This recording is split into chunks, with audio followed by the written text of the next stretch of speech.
ছাত্র শিক্ষার্থীদের উপর হামলা করে এবং এই হামলা করার পিছনে অন্যতম যে কারণ ছিল, এটা আসলে পানির মতো পরিষ্কার, সেটা হচ্ছে কুয়েট ক্যাম্পাসে, যেখানে এখন বর্তমানে অন্তত লিখিতভাবে ছাত্র রাজনীতি নিষিদ্ধ, সেখানে আবার ছাত্র রাজনীতিকে পুনর্বাসন করার একটা প্রচেষ্টাই হচ্ছে সেই হামলা। তাদের তাদের নিজেদের যেই সন্ত্রাসী কর্মকাণ্ড, সেগুলো করার মাধ্যমে তারা জাহির করার চেষ্টা করে যে না, আমরা সাধারণ শিক্ষার্থীর তুলনায় অনেক ক্ষমতাশালী। কিন্তু সাধারণ শিক্ষার্থী আর আগের মতো নেই সারা বাংলাদেশে।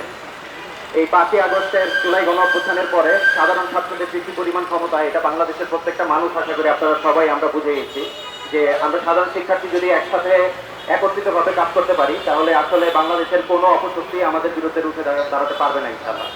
তো সেই হামলার পরেই আমরা পরবর্তীতে দেখতে পেলাম যে আমাদের ভিসি মহোদয় জনাব মোহাম্মদ মাসুদ স্যার, তার নিধনেই আসলে সেই হামলা সংঘটিত হয় এবং যুবদল ছাত্র দলের সেই নেতাকর্মীদের আজ 2 মাস হয়ে গেল, এখন পর্যন্ত কাউকে হাজতে নেওয়া এত দূরের কথা, সেই বিচারাধীন কার্যক্রম শুরু হয়েছে বলে আমরা কোনো সুস্পষ্ট কোনো নজির পাইনি।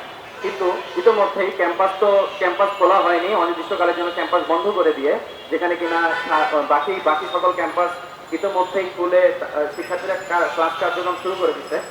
সেখানে কুয়েটের 22 জন শিক্ষার্থীকে ইতিমধ্যেই মামলা করা হয়েছে এবং কুয়েট প্রশাসনের পক্ষ থেকে তারা 36 জনকে ইতিমধ্যে বহিষ্কার করার আদেশ দিয়েছে। তো আমরা আজকের এই প্রেস ব্রিফিং এর মাধ্যমে সাধারণ শিক্ষার্থীদের বিরুদ্ধে দায়ের করা মিথ্যা মামলা অবিলম্বে